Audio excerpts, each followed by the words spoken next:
You're listening to the Fanboy Garage Podcast.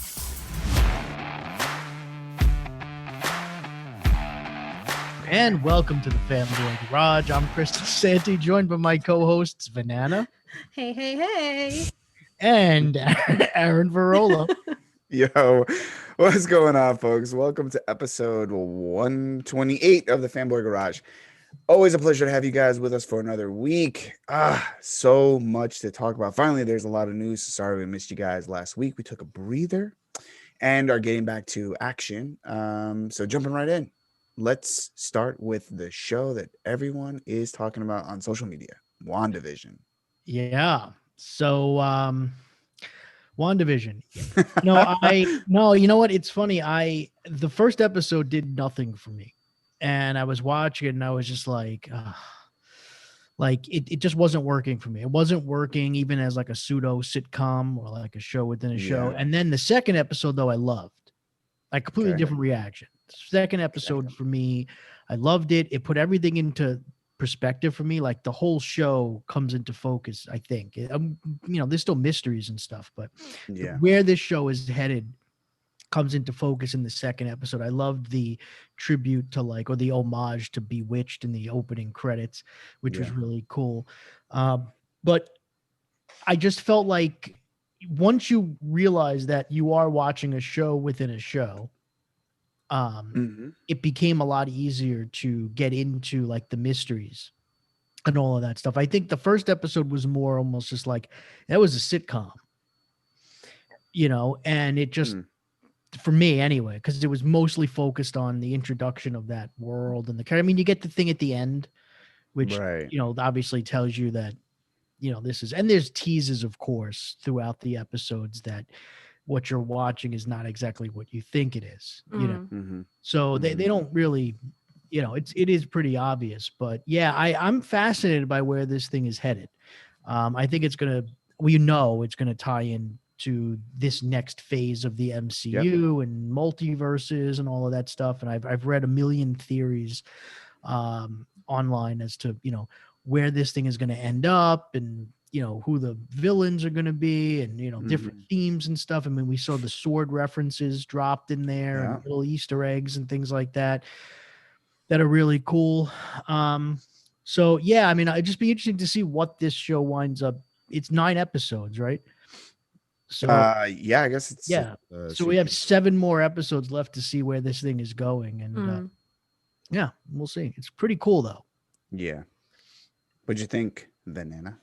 I agree with Chris. I thought the first episode was like, oh, I don't know if I can get into this, but then by the second episode you kind of see what they're doing and where they're taking you through, and watching the trailers and everything, we're going to land in other worlds.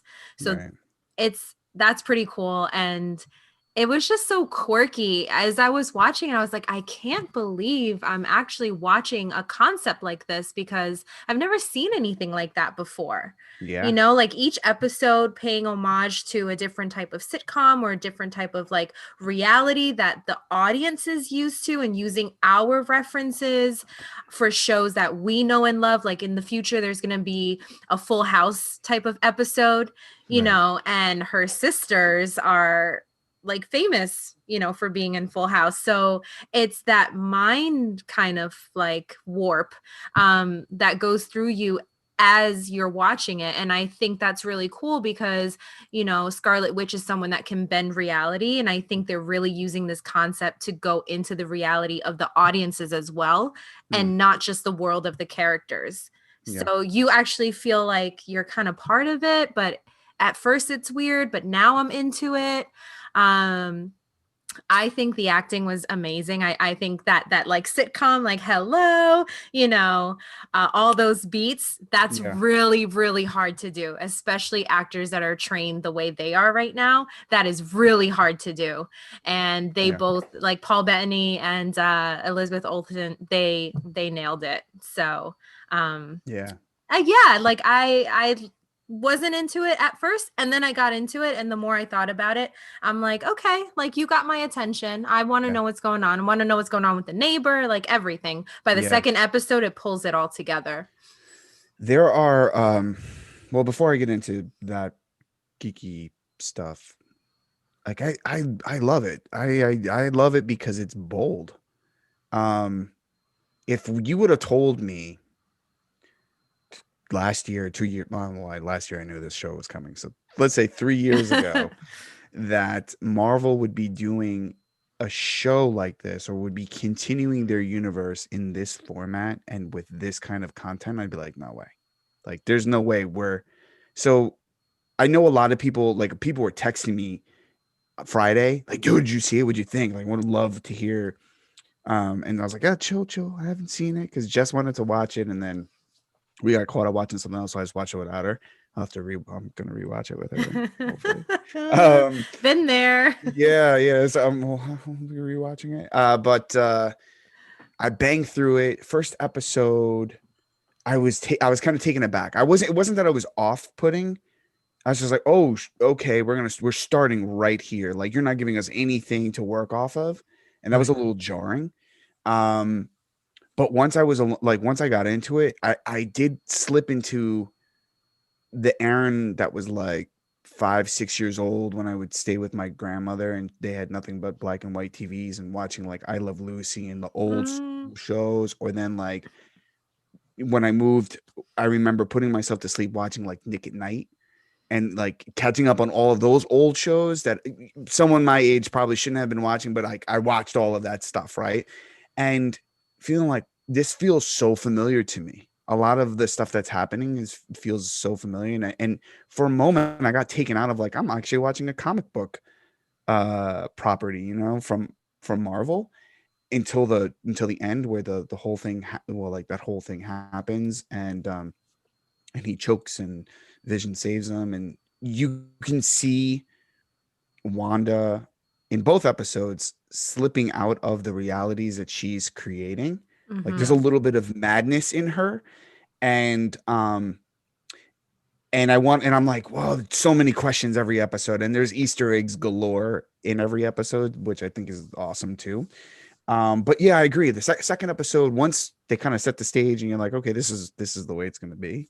I expect now that we're kind of familiar with the format where you're like, we start the show, air quotes, and then we go through the trope of the show, and then somewhere in there, they're going to slip us a little Marvel MCU goodie with like, here's what's going on in the world around them.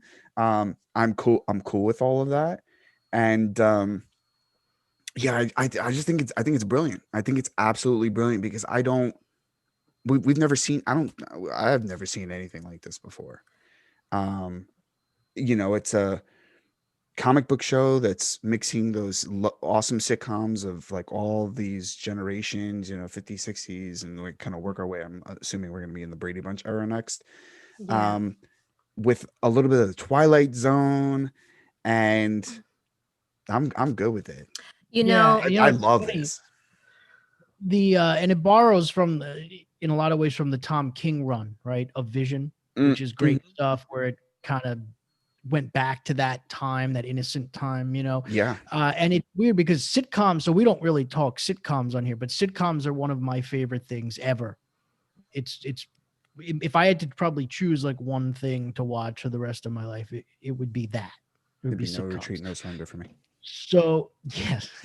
So, I Love Lucy, one of my favorite shows of all time. Yeah. The Dick Van Dyke Show, which the first episode of this show borrows very heavily from, is a classic show. And I too, like you, watch the Nick at Night stuff and all of that. So that's right in my wheelhouse. Even though that first episode didn't really work for me, I think the Bewitched homages worked better for me in season 2, just because of the concept of the show, as opposed to trying to do like a straight Dick Van Dyke show style sitcom. Kind of was mixed up. But yeah, the Twilight Zone, also one of my favorite shows of all time.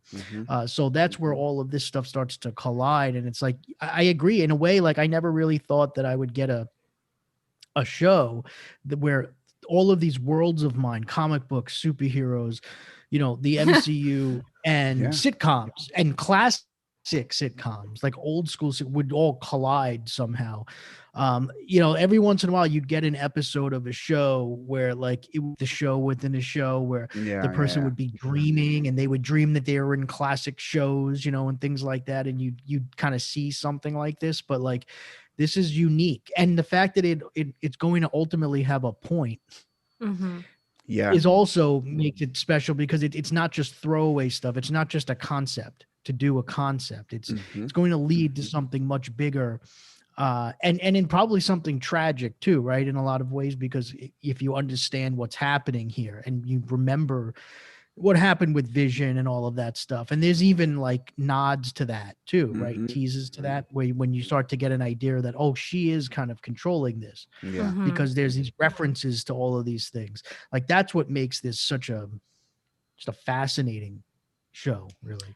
We were talking last week about storytelling, right? And how you kind of storytellers have to evolve, with the audiences as well, because we are just so on top of it. Yep. And this type of concept and type of story, how they have just done it so well that you don't know what's coming next. And we're a viewership, audience viewership, that we can pretty much predict a lot of things and a lot of the movies that we see now. But something like this, to just have the idea of, okay, this is like Marvel universe, but we are going to set it in all of these different eras, these different types of shows, and then tell the story within the story with all of those classic tropes that you love, and fit that on a piece of paper, edited perfectly, not wasting any dialogue or time, but still giving the audiences and the fans little Easter eggs that they love, but paying homage to the shows that they love.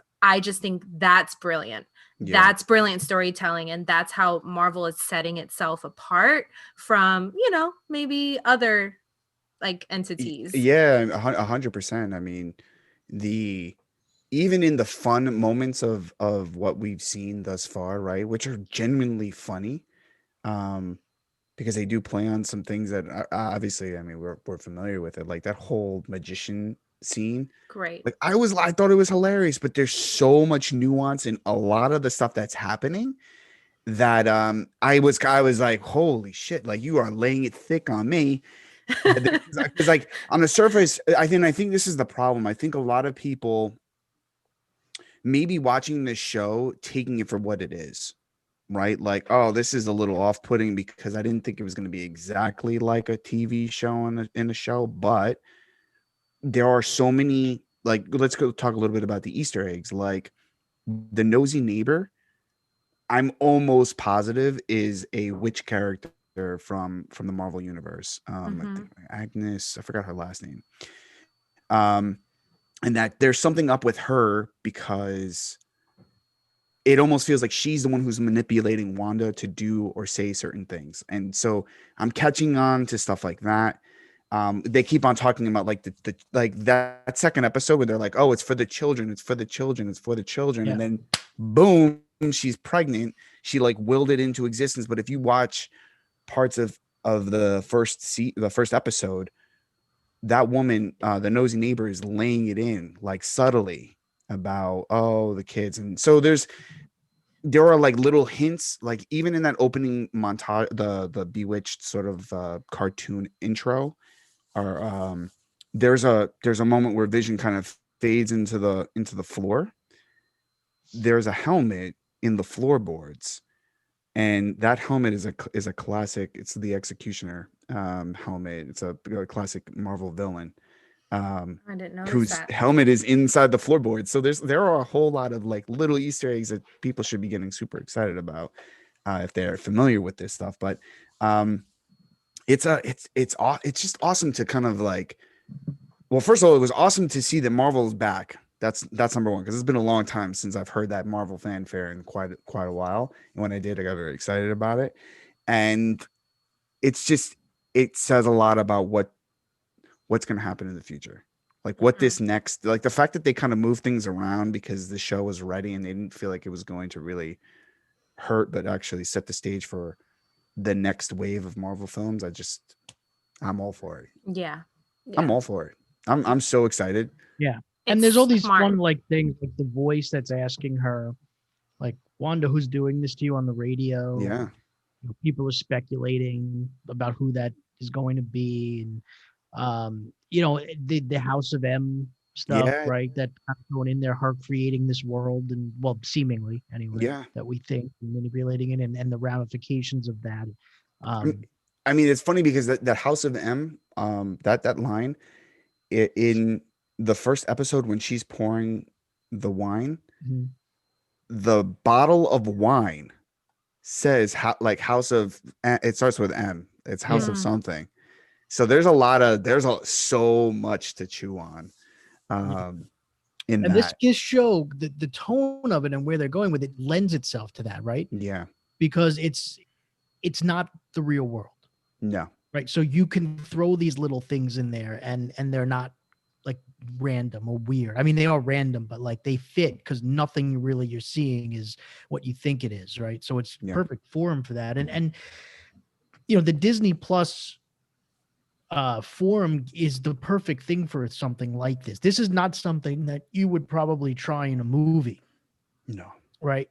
But you could do it here. It's perfect for this because it's a short story, 9 episodes. It's not something that's going to go on forever, right? It's a specific story with a specific purpose. Yeah. And that's really great use of this because this is kind of like when they used to do those little like one shot things. That they used to have, and they would kind of do things that were a little fun. It's funny you said that. I thought about that a lot actually when I was watching this. Yeah, this is like a giant version of that. Yeah. Yeah.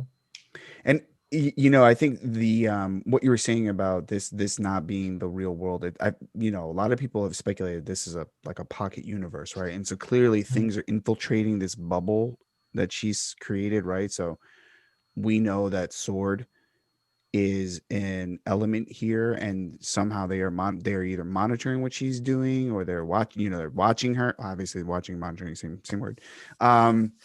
But they've dropped somebody in there, and she is I forgot her first name. I know her last name, but she's the next, like Miss Marvel. So Rambeau is her last name. Yeah, Monica.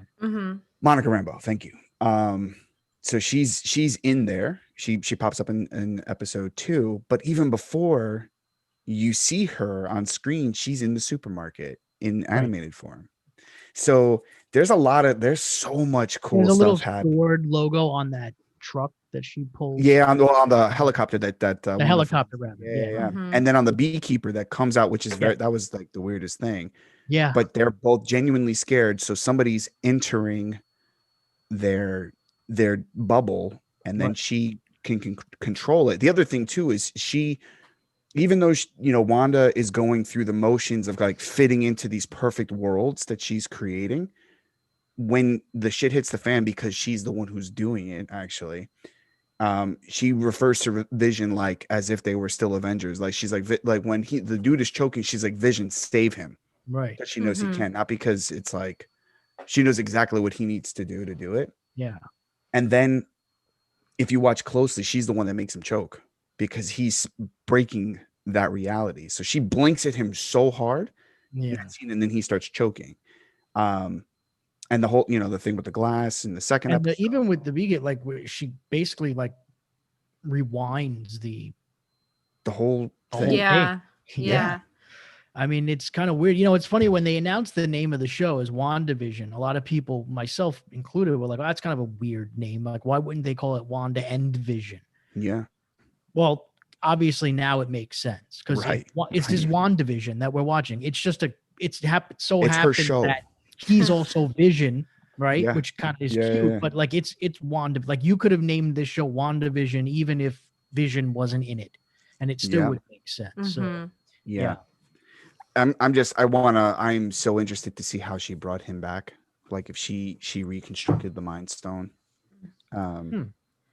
Like that is the big question mark for me, because the Mind Stone is popping up a lot in these episodes. Perhaps. What do you guys? It's a hexagon shape.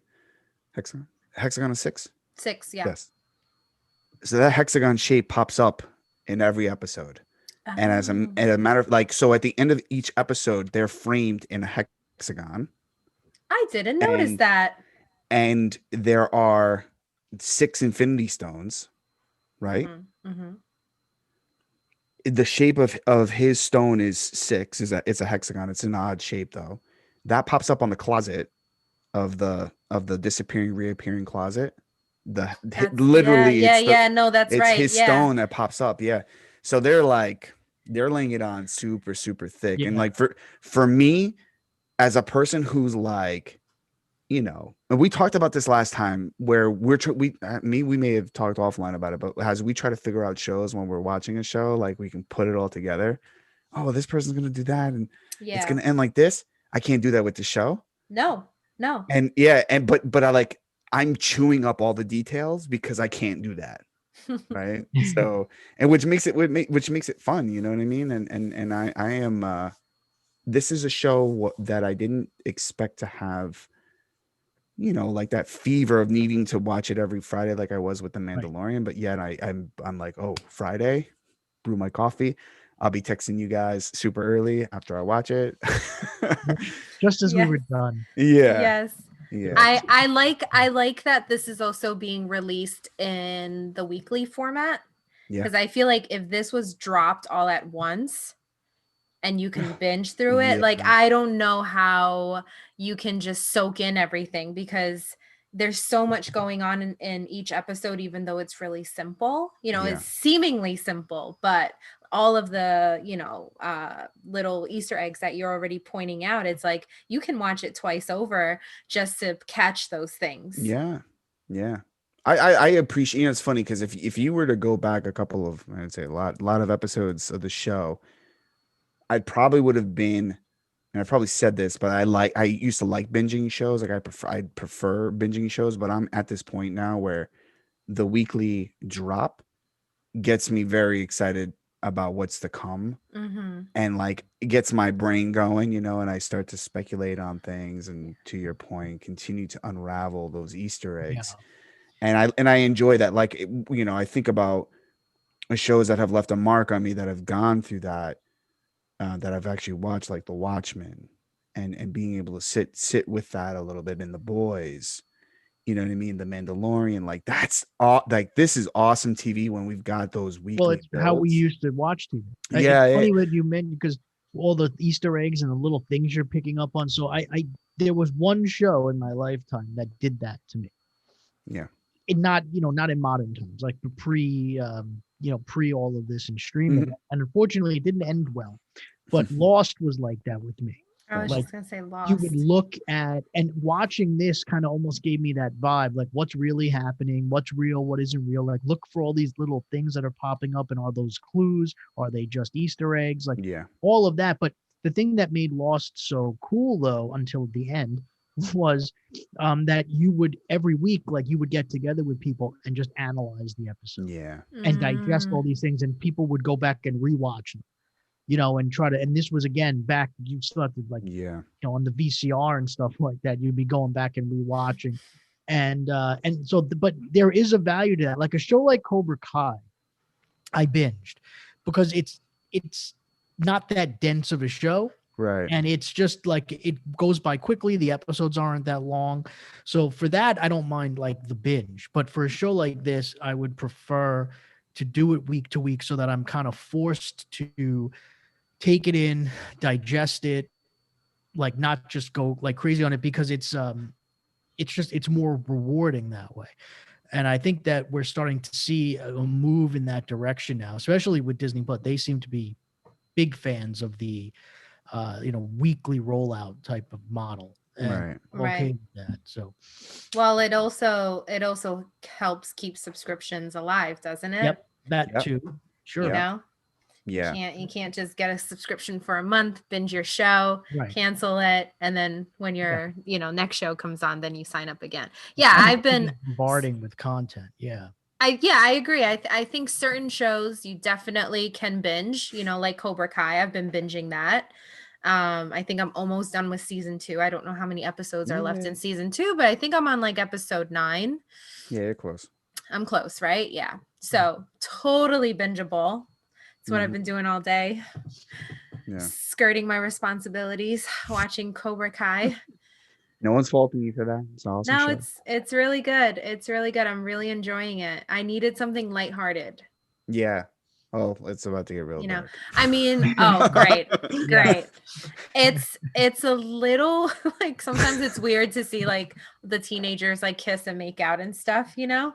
So Oh, I'm yeah. like, oh, you're Yeah. 16, you know, but otherwise I'm really enjoying the show. Yeah. I think everything you guys said about it last episode was spot on.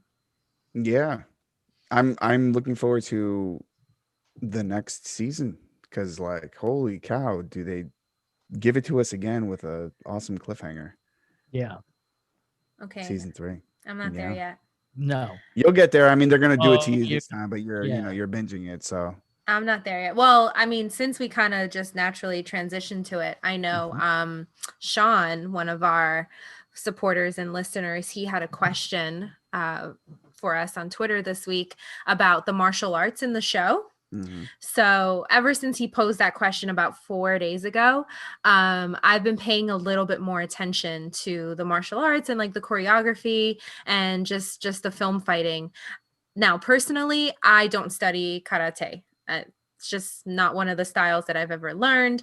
However, I did find that there were a lot of similarities between the way that Miyagi-Do is training Sam and Robbie, and my trainer Demetrius trains me. Not Cobra Kai, like never had to line up in that sense. Military gi, sense, yeah, not like that. But all of their circle work, my trainer does the exact same thing with me. Like we'll do like our Kali sticks in a circle and make sure we can do that formation. We have done where he makes everyone stand in a circle and you're in the middle and he'll call out whoever's names. Oh wow. You know, just like he was doing when he was saying, but he used numbers like 1, 2, 3. Right. But so he's done that and called out names. You know, all of the circle motion is very Wing Chun. We don't call it wax on, wax off, but we practice circling just wrist work, constant circling, like outside circle, inside circle. Sometimes we just do drills where we're just circling and you have to close your eyes. And when you close your eyes, you're more in tune with your wrist. And that's where the movement starts. So you need to get attuned to someone's wrist movements and you try and change direction. And you try and intercept and change the direction of the flow. So all of that stuff I really related to, and it made me really miss going to training actually. But my trainer kind of lost his studio space because of COVID. So that really sucks. So it's been really nice to watch it on screen and see these kids, you know, and the other thing about the martial arts in the show is they don't need to be perfect. Like they're kids that are training. So, you know, I might notice like little things like, okay, her foot is not turned in all the way when she's doing a side kick. You know, you want your toe to be facing the other way, for example. But those are such small things. And they're kids like learning how to defend themselves. I think it's great. It makes me feel all fuzzy inside. So I think for the most part, the martial arts is good. Like the fight scenes, everything is pretty spot on. Cool. Yeah. You know what's interesting I found about that? Because you and I have trained in similar arts, I think, for the most part, right? Kali, JKD, Wing Chun, stuff like that. I've done some Silat, all martial arts that now have become very popular in fight choreography, right? And which obviously you would know a lot about. But in this show, what's cool is obviously they're doing karate in a sense, right? Because that's what they're supposed to be training in. But they're making the karate, which these days is not something that you see often in modern like fight choreography and stuff. But it seems fresh. It seems cool. It's still very karate in some ways, but they do a really good job of making it look like impactful and convincing and I think more so even than like in the original Karate Kid movie, you know, from '84. So I guess you do get that influence now of like modern fight choreography, even though they're kind of sticking to the same things and concepts. Yeah, there's a lot of moves, different beats that are recycled in different people's fight scenes. You notice like kind of like the same moves. So they're keeping it pretty simple and pretty foundational. There's nothing like crazy thrown in there that you're like, oh, I've never seen that move before. It's everything that they're learning, which I think is great because they're actually learning that and utilizing it in, their street fights or whatever, their party fights. They're not just coming out of thin air with something totally different because a fight choreographer thought it'd be cool. It fits within the show of what their senseis are teaching them.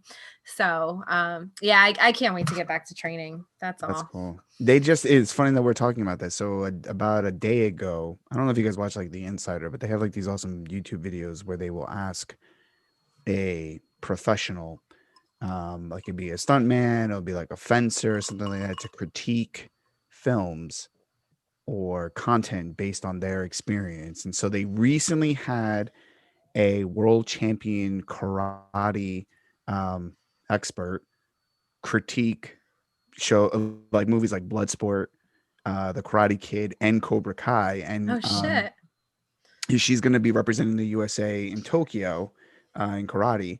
And she said that the fighting in Cobra Kai is actually better than the original Karate Kid. And she was like, a lot of the stuff that they're doing now is the way that she would be doing it if they were sparring in some cases, or if they were competing. She was talking about form and like actual use of like karate movements. And it was a really, really awesome, probably like 10 or 15 minute video to watch, but she breaks it down and it's really cool. She shit all over Bloodsport. Funny enough. She's like, oh yeah, Van Damme can kick and he's definitely an athlete, but like that's it. There's a lot of bullshit going on in that movie. And I'm like, oh boy. Well. Yeah, that's pretty cool. That's how I felt too. Yeah. But I'm no expert, but it fit in the world totally. Yeah. Yeah. And it should be evolved, right? I mean, because it is, 30 years or whatever after the events of the Karate Kid. So you would think that things would evolve too. So that even makes sense, right? Yeah. And she talks about like, some of the like, like the jumping roundhouse kicks and like, the jumping. She's like, no one jumps because like you can see that coming a mile away. But right.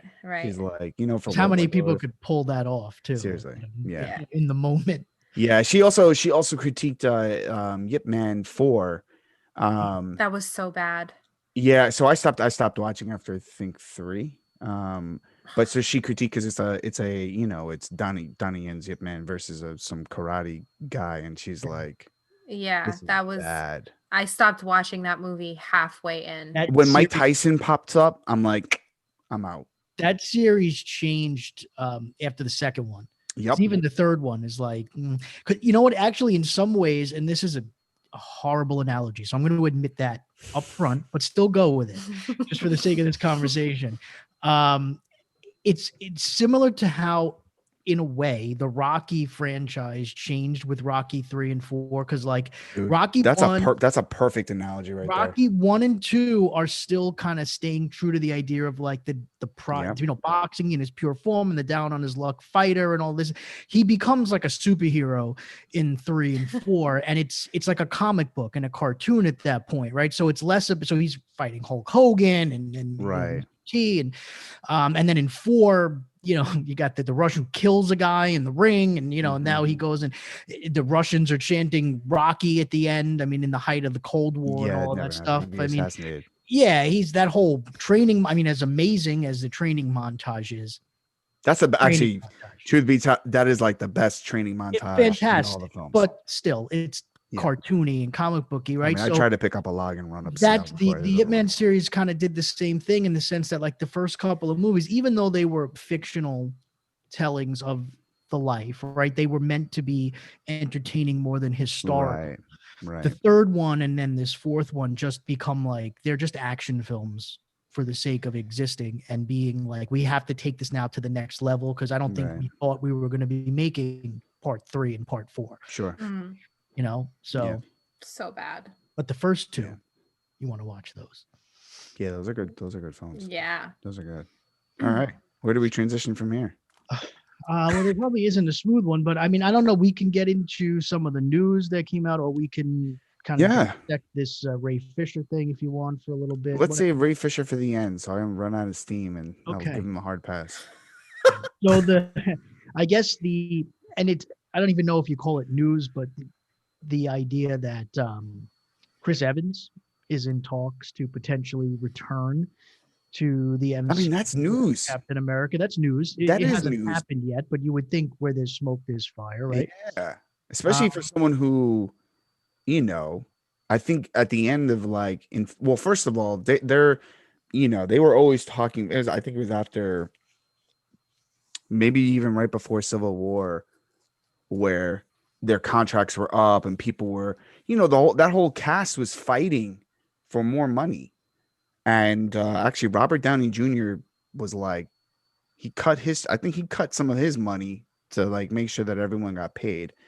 And so from what I understand and from what I read was that Chris Evans would come in some sort of like a Stark, like the way Stark was in Homecoming and the way Stark was in sort of Civil War, like there, but on the peripheral. And it kind of makes sense to me, given some of the directions that I assume we're going with the multiverses and all of that. So it'd be kind of cool to see that. I don't know if we're going to see Cap, you know, full on Shield, and if we do, it might be in some sort of alternate reality kind of situation. But I think it's cool. And I'm down for it.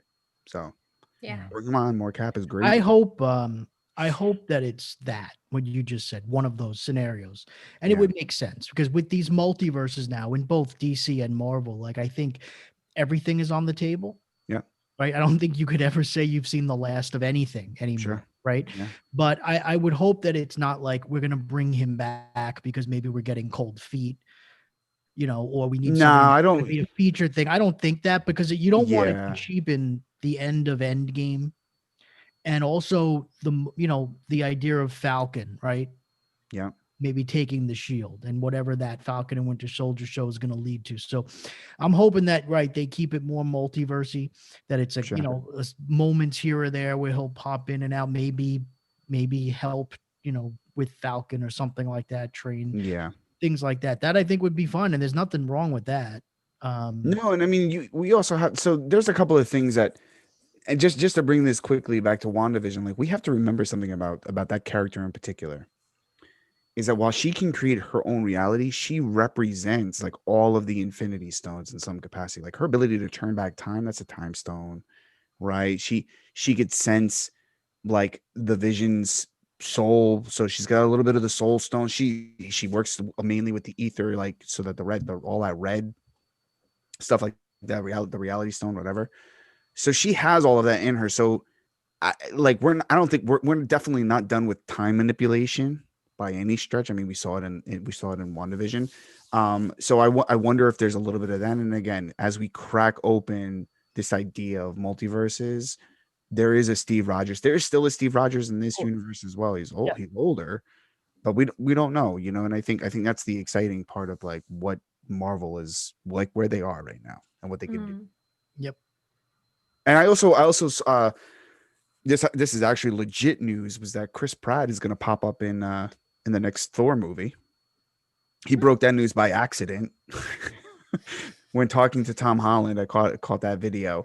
They were having like a quick little Q&A session, and Tom Holland was talking about reprising Spider-Man and kind of where he was shooting and all of that, and how he's kind of come full circle because he did his audition of where the latest film is being shot. And then he asked Chris Pratt, "Do you have any news to share, anything like that?" And he's like, "Oh yeah, well, right now I'm going to Australia because I'm about to film Thor." And then Tom Holland's face was like, his mouth drops. And then Chris Pratt's like, wait, what? Like, he's like, are you, Tom Holland's like, "Are you supposed to say that?" And he's like, isn't that news? Isn't that like common knowledge? And Tom Holland's like, no. Nope. Oh, I didn't hear that. That's funny. Like, oh shit. So that's pretty cool, and I And it think makes sense too. it makes total sense. You know, it makes Aw. total sense. The Tom Asgardians of Holland. the galaxy. So I think that's pretty dope. But I don't even know where I was gonna go with that. there's the other quick news tidbit was that Bond got delayed again. I heard that. Yeah. Which sucks. Another year, right? I heard it and then I didn't even do the research. I could be lying. Chris is like Googling it right now. He's like, I'm gonna figure it out. Like watch, look Chris's busy eyes going. Look at him. Look at him. You know what's funny? I Because I didn't even hear noticed- that. So That's what I heard. you can't see it. Holy cow, you've got it's a black hole. It's a Mysterio pin. Oh, cool. I just noticed it on my lamp. Nice. I guess Alex put it there, and Chris, am I making it up? I mean, you may not be making. I don't want to accuse you of making it up, but I don't see anything. Hold on. When I Google it recently, that I might be making it up then. it says it happened. No, I Let's thought I see. heard the same thing. Let me see. Sorry, guys, for those of you that are listening to us, but you'll get to see us Googling things again. Nope. Maybe I'm lying. Maybe I am lying. The last delay was in October. Yeah. Okay. Oh, so well. you might be No, wrong. well, there's an article from 5 days ago. In the Daily Mail that says that James Bond film No Time to Die release is set to be delayed again. Oh yeah, so yeah, and I so like not like So they maybe haven't announced that it's officially delayed. And that the new date is. Yeah, there's a lot of speculation that it could get pushed to the fall. Yeah. Well, so here's the thing, and actually, There it I'm glad is. you mentioned that because it ties into a question that Ron Diesel asked, right? Mhm. Which was basically, when do we think realistically theaters are going to reopen with an increased capacity this year in 2021? And I think the answer is no idea.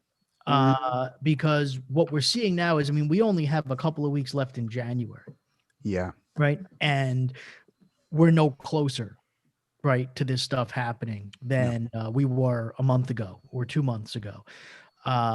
So I think the realization is starting to kind of sneak in that, you know, while HBO Max, that whole idea of releasing all of your films direct to the service for this year was a little wacky, considering there were other options to release movies in the home but still get people to pay for them. But I think the general idea of not trying to rely solely on theaters for this year is smart, because I don't know that they're going to be reopening anytime soon. Yeah. To be honest with you, I think that you know, we may be lucky, you know, for those movies that are supposed to be coming out in March. Forget, I don't even any movies that March, like I even say like no April way. is like, I say no way for this so year. hard. Yeah, I mean, you know, that's the thing. And so many studios banked on the spring of 2021. Yeah, like so many studios like stacked up, because you got to figure. I mean, even with the vaccine, I mean, it's like, doesn't look like we're going to be in a place right now where early spring, like we're just going to be like, all right, everything's back. And because he mentions at increased capacity, I mean, that's the key. No, that's Broadway, which I get is a different thing. Live theater is very different because of the time, the preparation time and all of that you need. They're talking maybe the fall now to come back, and they were originally supposed to come back June, and then maybe they were saying July, like Hamilton was saying they wouldn't mind reopening July 4th, you know, and be the first show to but now they're saying maybe the fall. And it's because I think we're realizing here we are, January is pretty much over and things aren't really moving in the direction that we may have thought. So I mean, I think if you're one of those like late winter, early spring or early summer, late spring, early summer releases, man, I think you're going to start to worry a little bit right now, or start to make alternative plans, because I mean, theaters will be open to a point, kind of like how they are now, but I don't know. I mean, it might. It's weird to say, but it might actually. At least Warner Brothers doesn't have to worry about that. No, This year they have their plan in place, and we actually have the battle of streaming services now releasing all their movies at home, because I saw commercials now 2 days in a row, one for HBO Max, which is promoting their movies that are coming out in the next few months, one of which is Godzilla versus Kong, which that quick footage looks really cool. Actually, I haven't seen it. It's a very quick shot of Godzilla coming up and Kong, and then Kong throws like a haymaker punch Nice at him, which is kind of cool. But Netflix also, I just saw it earlier, they have a commercial where they're touting like it's like 3 new movies every month or something like that in 2021. And it's like all these big name stars that are, and they show like little clips and all that stuff. So like, this is where we are right now. We're not even, that's what we're doing. We're touting all of the movies you're going to be able to watch at home. Yeah. 2020. It's the age of streaming. Yeah. That's it. Yeah. I say nothing this year. I don't think anything is going to be At all? Any theater is going to be open to capacity this year. At all. Yeah, that's maybe the fall, maybe the holiday season, maybe. Yeah, which is 11 months, another year. I say another year of this. Because the thing is, even with the vaccine, I mean, they're saying now, like, there's a debate now whether, like, well, do you have to wear the mask even if after you have you've the taken vaccine? it and all this stuff? Yeah, and so it's going back and forth because we still don't know yet, like, what the response is going to be, right? So there's still going to be some time where we just don't, again, flip that switch. There's nothing that's going to get us to flip a switch to say, okay, boom, we're all back to normal. Everything's back to normal. Yeah, it's just something that's going to happen gradually. And then hopefully, knock on wood, one day we're just going to wake up and realize, oh, okay, we kind of slowly got back to normal. And we're going to have to remember this time, sadly, and be like, oh, remember that time, but we're, I think, a ways away from getting to the point where we say, hey, can you remember back then? Yeah. It's so crazy how this moment in time, just a substantial period of time, is defining a lot of things. Like, it's defining how, like, my daughter, who's 4, my wife got the vaccine, and this is the first thing my daughter asks my wife: does that mean you don't have to wear a mask anymore? And I was like, hell yeah, girl, you smart as hell. You're so smart. I'm like, okay. And and my wife is like, I don't know the answer to that. Like, for now, yeah, because I could still, even though I may not like exhibit any symptoms, I still may be a carrier, and you guys don't have the vaccine, so who knows? Yeah, my parents just got it yesterday. That's awesome. Yeah. So we were worried about my stepdad because he has like really bad allergies. Right. So I was like, please take a Benadryl before, but they are completely fine. That's like great. I called my mom, I checked in, and she was like, no, I feel great. She got the shingles vax, the Shingrix. Yep. She got that, I think, like 2 weeks ago. And that I think that's a 2-shot deal too. So I think she got her second shot like 2 weeks ago. And that one made her like, her arm was in pain. She was really fatigued. Like, she had to lay down. She had no energy. She was kind of dizzy, kind of nauseous. And then with this one, I called her. I'm like checking in. She's like, oh yeah, I'm fine.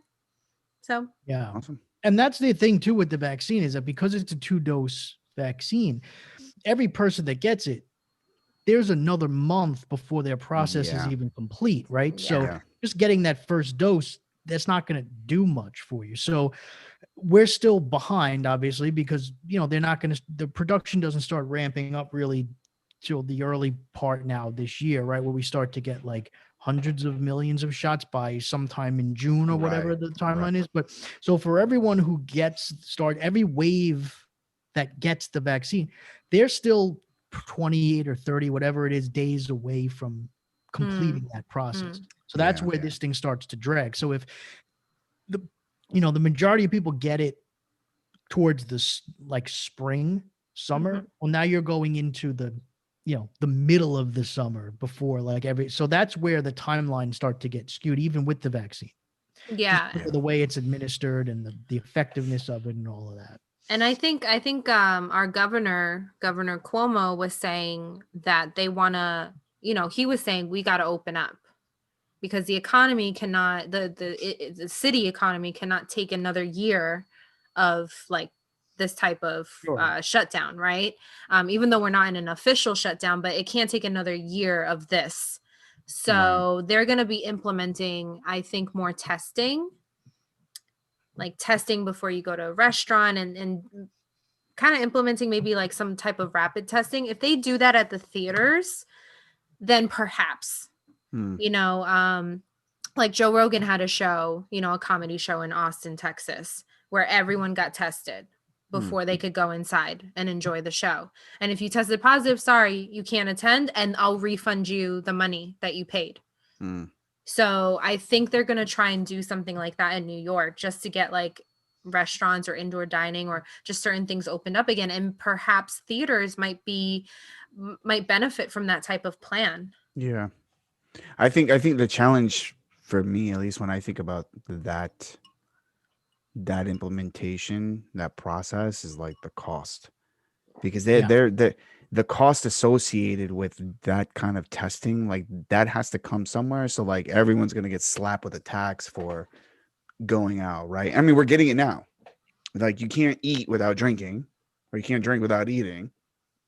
So, and then they slap, if you're in the city, they slap another tax on you. Right. And I get the need for like let's get the businesses back up and running, but like I ain't going to the theater to pay another bit of money for that experience when like the rest of the world is moving towards this VOD thing, regardless vaccine or not. Like I don't feel like spending any more money, because I'll tell you, I feel it in the supermarket and I feel it when I go out to dinner. Like that pinch, that little extra, like, hey, and like, for eating out, and I've done it a couple of times, like I don't mind it because I know that these restaurants and these places of business need the extra money, and people are out there putting their lives out to make a living and serve folks.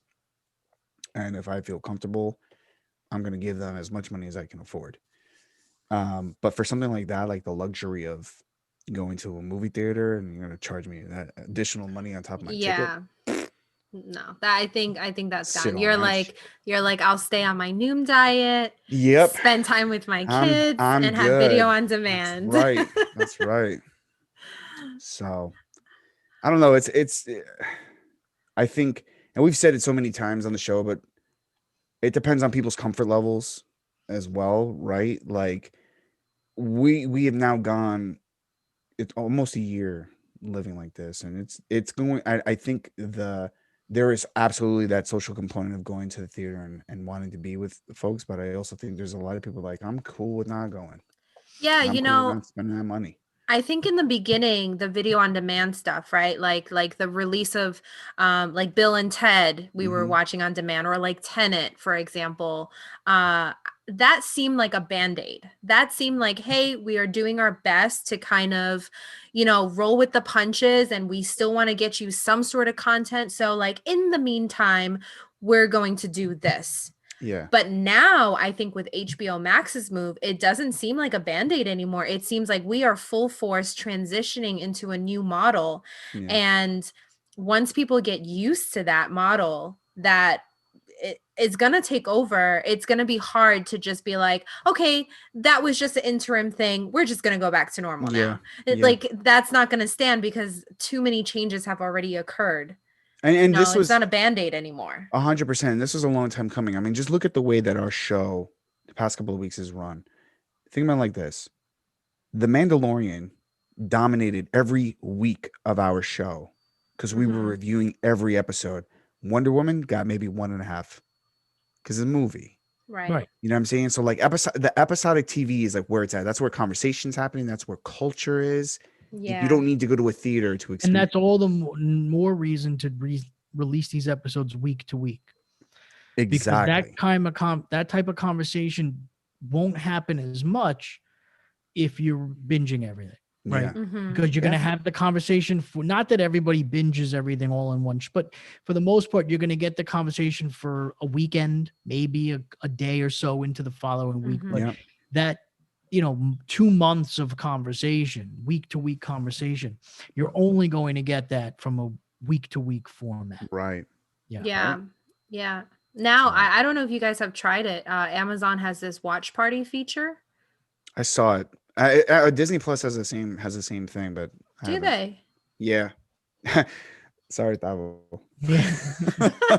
every episode of The Mandalorian. Hey guys, can we let's do a watch party? We were like, he was watching it like 5 o'clock in the morning. I was watching it like 7 o'clock in the morning. Chris wasn't watching it till like in the evening. You know what I mean? I was like, that's I was waking up at like 10 in the morning. and not only that, but also like, for me, and I guess for a lot of people too, it's tough because it's like sometimes I would be like, oh, hey, I have a moment now, let me watch it. Or, oh, I can't watch it now, like I'll catch it like late. I like to watch them like pressure free. Yeah. So it's tough too to coordinate a time. Sure. And then for me, the pressure is on because I'm like, I want to be one of the first people to see it. Yes. Because I just want to be. And everyone's talking about it. And I want to get a lot like I didn't see it. So Phil texted me. He's like, yo, dude, WandaVision, blah, blah, blah. I'm like, shut up. I don't want to hear about it because I didn't see it. And then I go, Jess wants to watch it. And he's like, I hope this is what he says to me. He goes, I hope she's not expecting action. And I was like, bro, why did you just say that to me, man?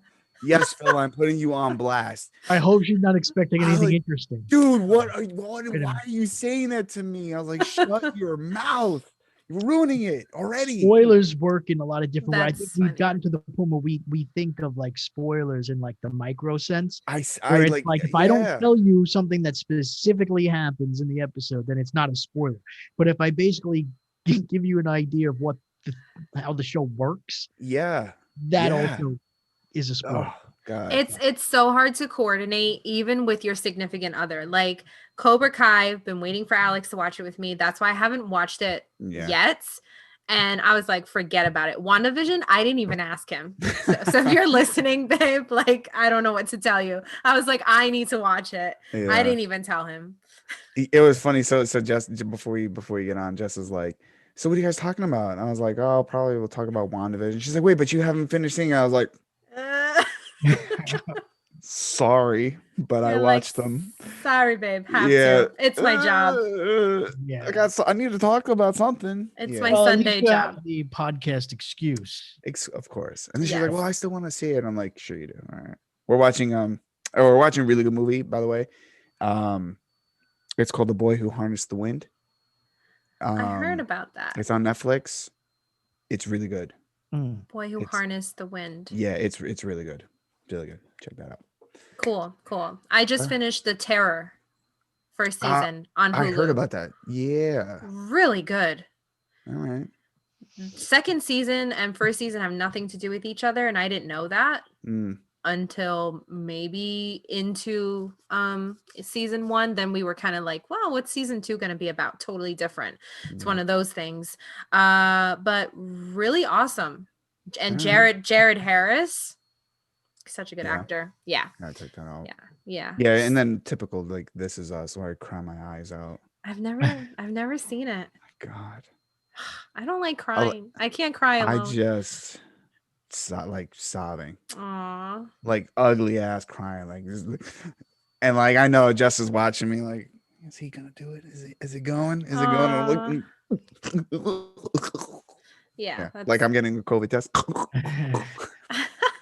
I watched Batman Soul of the Dragon. You know what, dude? That looks so bad to me. No, it's great. What is that? It's the new DC animated movie. Soul of the Dragon. It's like Enter the Dragon, but like I was gonna say, what a name for Batman. It's so basically Batman joins forces with other like kind of martial arts based DC characters. Richard Dragon, who's hence the name Soul of the Dragon, and it ties in Lady Shiva and Ben Turner, but who is Bronze Tiger.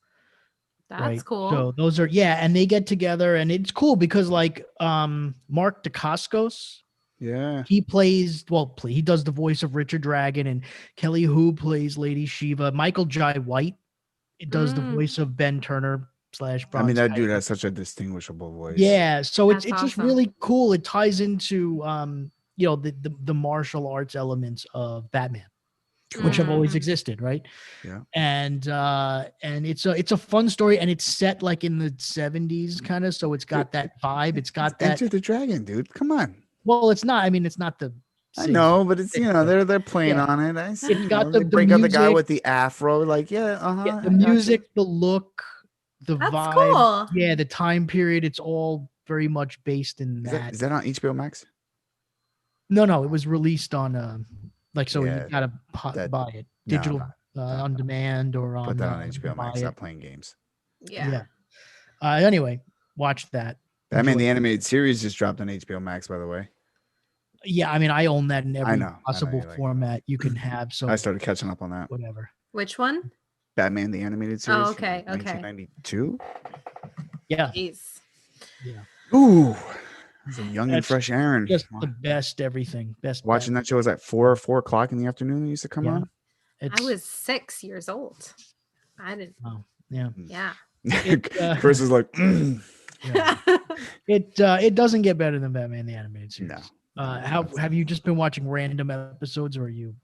Yeah, just no. You know what? I was going through, my favorites, like the ones that I remember the most, the ones that kind of stand out. The funny thing is that I opened it up and I looked at wasn't the first episode Man Bat?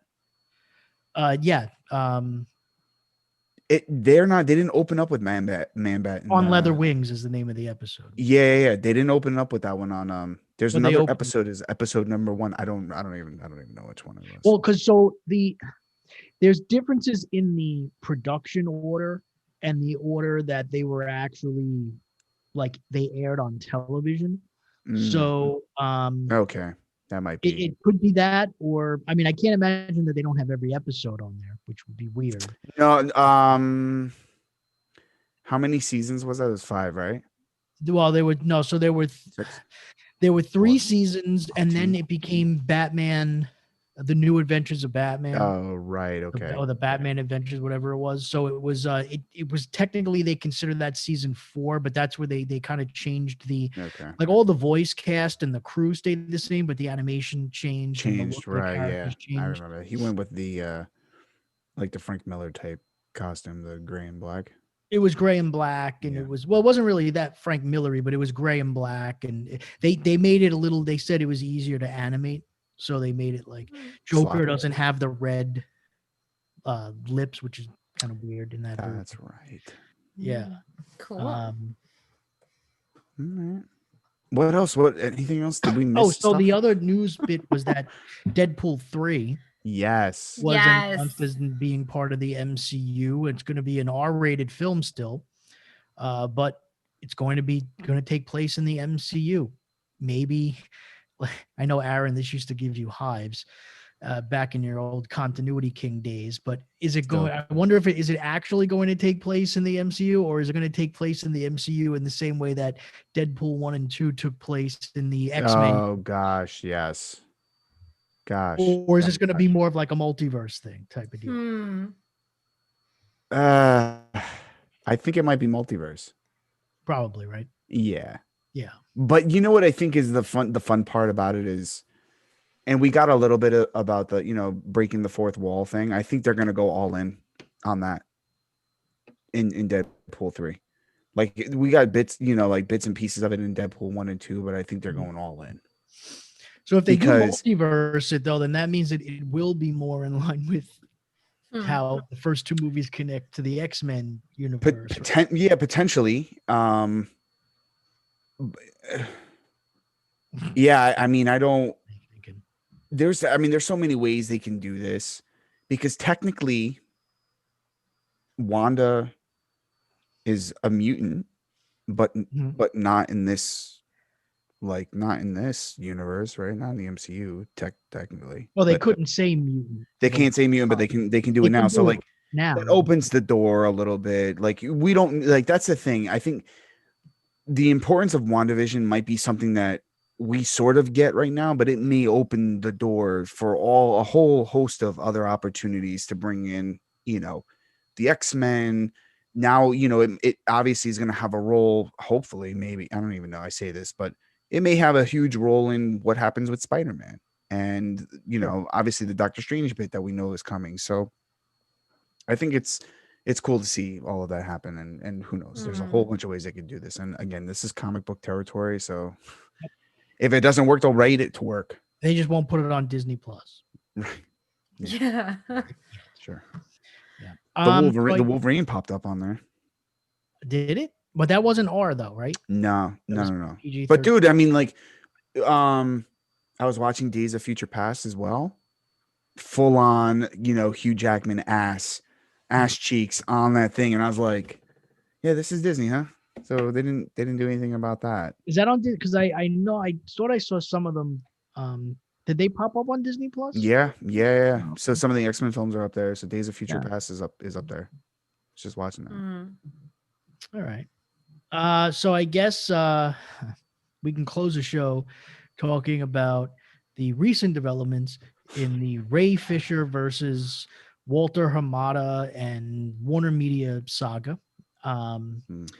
We got some new developments. So this really all started because on December 30th, I guess, Ray Fisher tweeted out or released a statement saying that he was not going to participate in any productions that Walter Hamada was involved in, which essentially would include the Flash movie that he was supposed to be a part of, right? As Cyborg. Right. Then that leads to a story. I don't know if it was in the Wrap or probably in the Wrap. Maybe it was in Variety. I don't know, where they basically it was in Variety as well. Yeah, it was in Variety, where they said that he had basically pulled himself out of the role of as Cyborg in the Flash movie. And then he responded by saying, well, that's not true. Basically, I guess alluding to the fact that he had not taken himself out of the role. But then it was like a day later that basically Warner Media announced that he was not going to be playing Cyborg in the Flash movie. And then this all led to a whole back and forth. And basically, he's calling out Walter Hamada again. I mean, look, I'm not going to sit here and dissect every element, but the general gist is that Warner Media did conduct an investigation. Okay. Yep. And it was done. I think all sides agree that it was done by an outside party that was impartial. And we know that it resulted in what they said was remedial action, which we assume part of that was Joss Whedon being removed, right, from the show that he had been working on. Right. And Ray Fisher tweeted out as such. He basically said, hey, there was an investigation and this amount of people were interviewed. Joss Whedon is out. And he said Jeff Johns is on his way out. So we know that Jeff Johns has been a target of Ray Fisher's throughout this whole process. And a lot of the animosity between Ray Fisher and Walter Hamada stem from the fact that Ray Fisher believes that Walter Hamada has gone out of his way to protect Jeff Johns, which is his friend and former co-president, right? Now, so Walter Hamada, remember, had nothing to do with the production of Justice League. He took over months after that movie was released in theaters. So, and nobody's, Ray Fisher's not accusing him of having anything to do with that, but he is saying that he went out of his way to disrupt the investigation and to try to protect Jeff Johns on a number of occasions and so on and so forth. So now that's where that whole thing comes from. Warner Media then came out and released a statement saying Jeff Johns is not going anywhere. He's still the showrunner of Stargirl. He's still going to be working on projects for us and so on and so forth.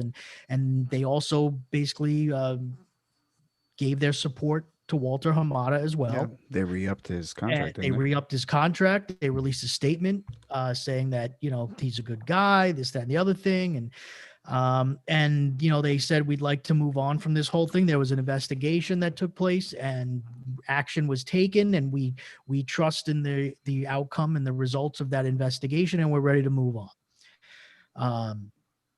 So Ray Fisher is still, though, sticking to his story and still is calling out Walter Hamada. And the only thing we do know now is that obviously, I don't think anybody's surprised, Warner Media clearly chose Walter Hamada over Ray Fisher. Because if Ray Fisher says on December 30th that he's not going to be a part of any production that Walter Hamada is in going forward, and then doesn't pull himself out, though, of the Flash movie voluntarily, and then he's removed from said movie, and then Walter Hamada gets the contract extension, well, we get where that went. Right. So I really don't know what else to say about this other than just going through those facts. I mean, again, there was an investigation, so that validates, and action was taken. So clearly that validates Ray Fisher, right, to a point, because obviously they found things were wrong, especially on the Joss Whedon side, clearly, right? Mm-hmm. So maybe that's now empowered him to feel like, well, no, there's more to this. And I think that I want everybody to know that, the rest is being covered up and all of this. And he's just going after Jeff Johns. Look, maybe he's right. Maybe Jeff Johns will slowly start to vanish over time. Maybe Walter Hamada got his way and decided that they would just let Jeff Johns finish existing projects and then he would go off, and maybe we won't know that, though. Mm-hmm. Right? We don't know any of that stuff. So it's really, again, it's hard to say without knowing details and knowing facts other than what I've just presented, to say who's right, who's wrong, or any of this stuff. But the only thing we do know is Walter Hamada is staying there. He just got a contract extension. Jeff Johns, for now, is still a part of this team. He's still working on projects, and Ray Fisher is not. So, yeah, I don't know, other than, the fact that we're going to see him in Zack Snyder's Justice League, which was already, predetermined.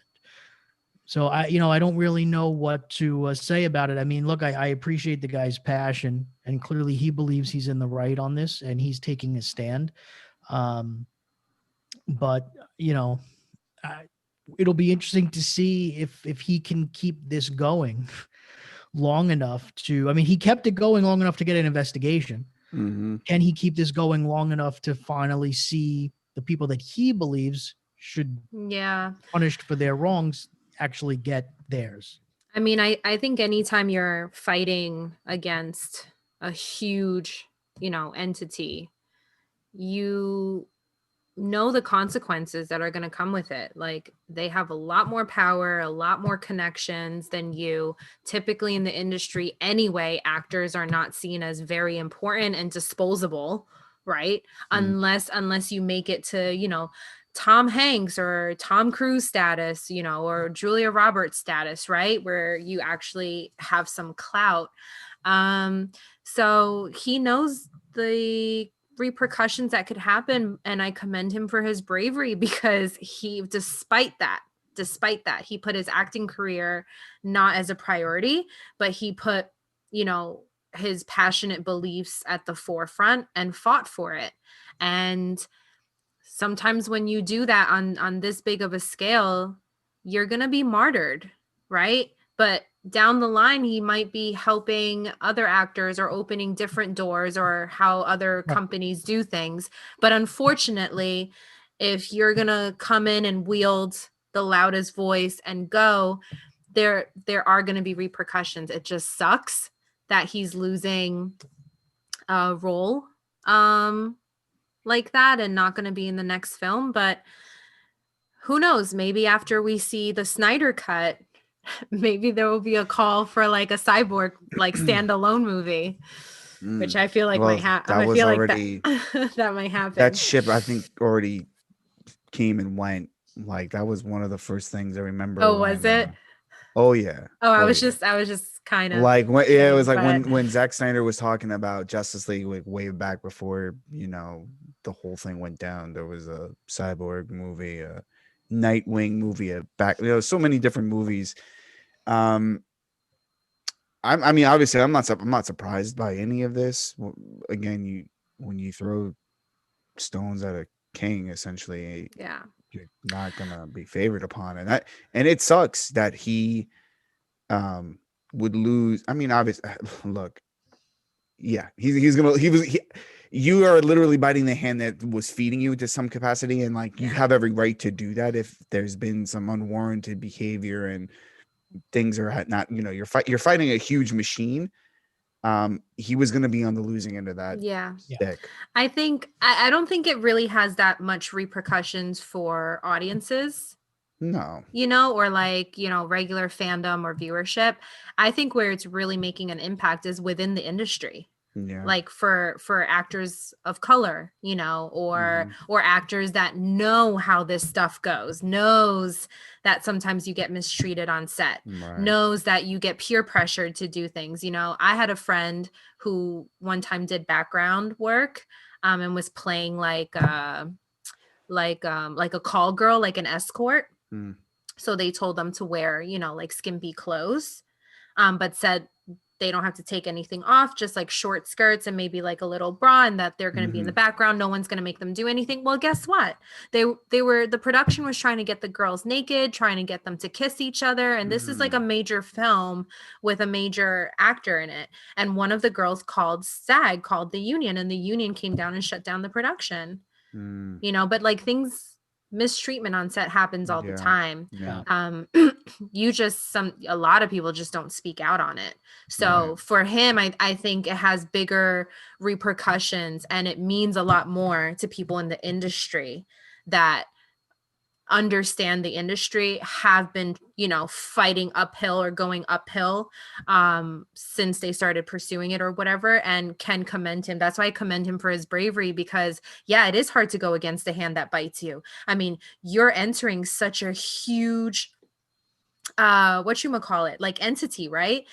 You're playing a big superhero. How do you not say, you know what, I am so lucky, I'm just gonna like take my role, shut up, and hope I get a few movies out of this, but he couldn't do that. And that, I think that speaks to him as a person. And if I was facing any type of mistreatment, I would love for him to be next to me in my corner, because I don't know how to speak out for myself like that. So I think within the community, within like the acting community and the industry, it has a big impact. I think in terms of the next Flash movie, probably not so much. I don't think viewers are gonna kind of miss it, or they're not gonna be like, oh man, like I'm not gonna watch this movie. They're people are still gonna see it.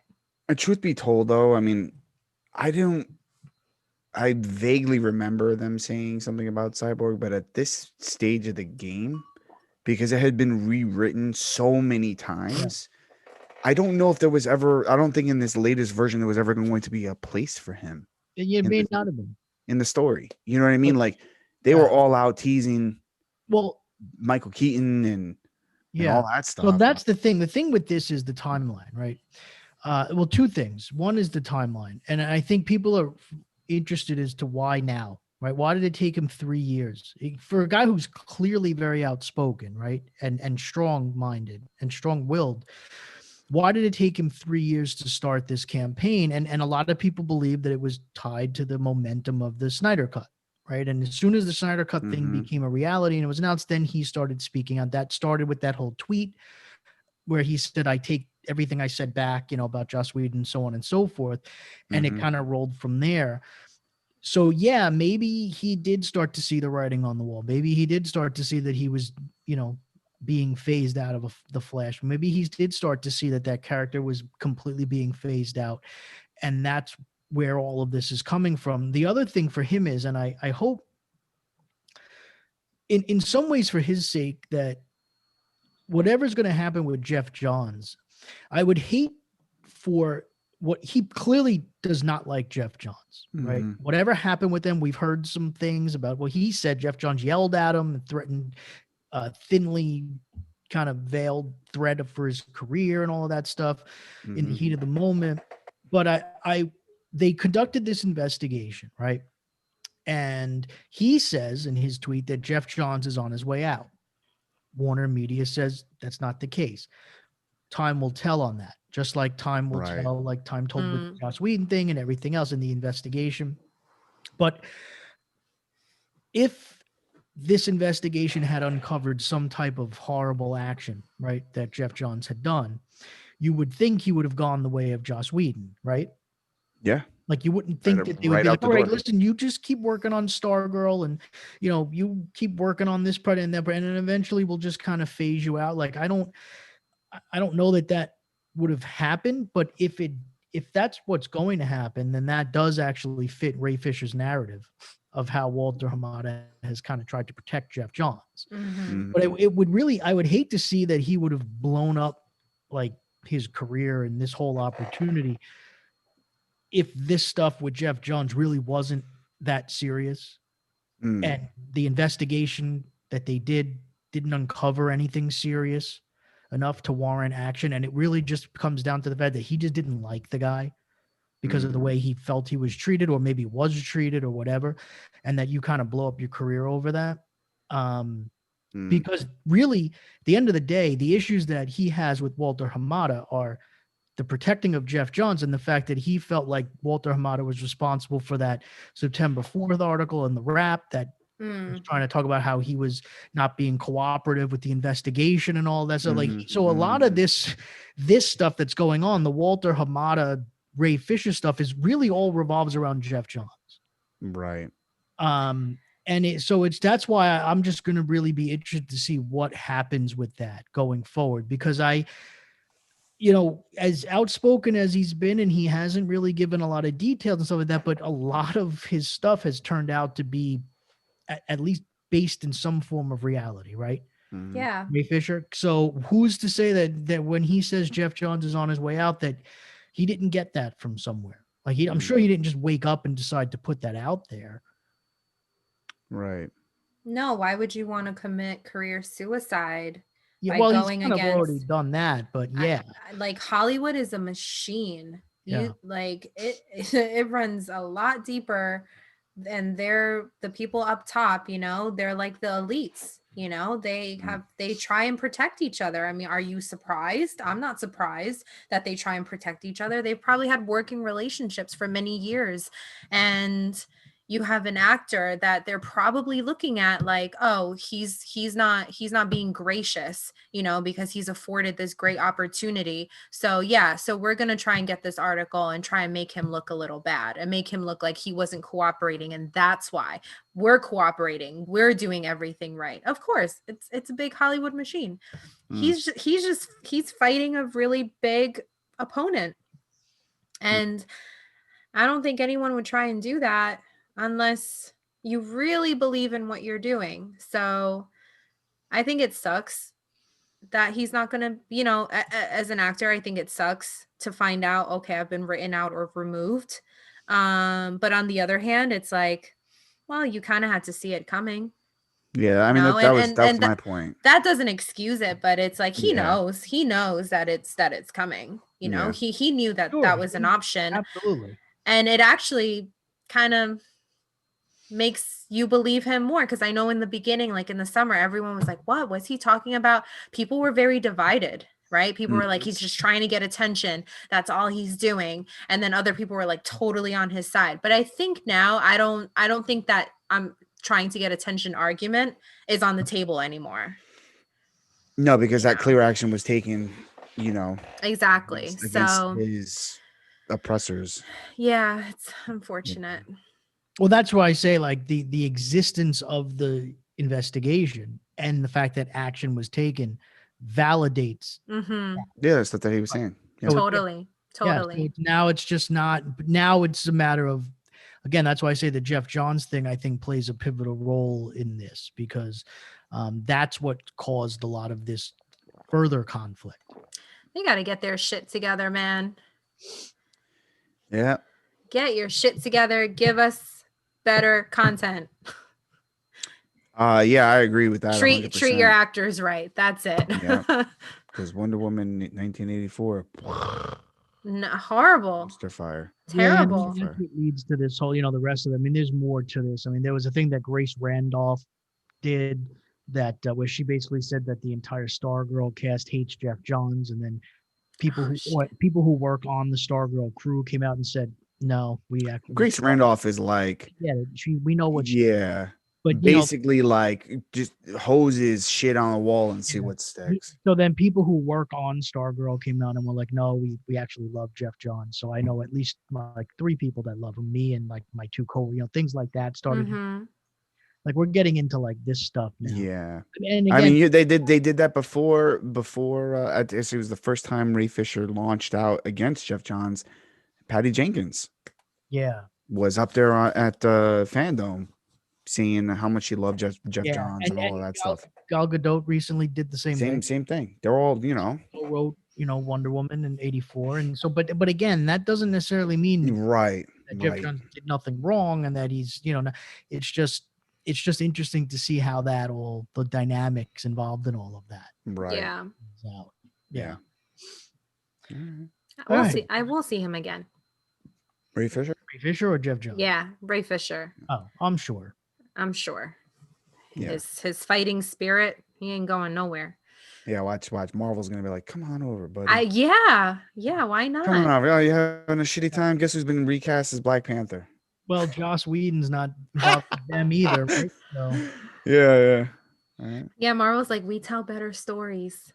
Got a perfect character for you. Well, I mean, look, James Gunn got jobs with both studios. That's right. After his controversy, That's right. Was his controversy right now, and so not that they're the same thing, but I mean, the idea is that everybody. Robert Downey, people have gotten second chances. Yes. Yeah. And I believe, even a matter of, it's not like he did anything wrong except calling attention to something that was wrong.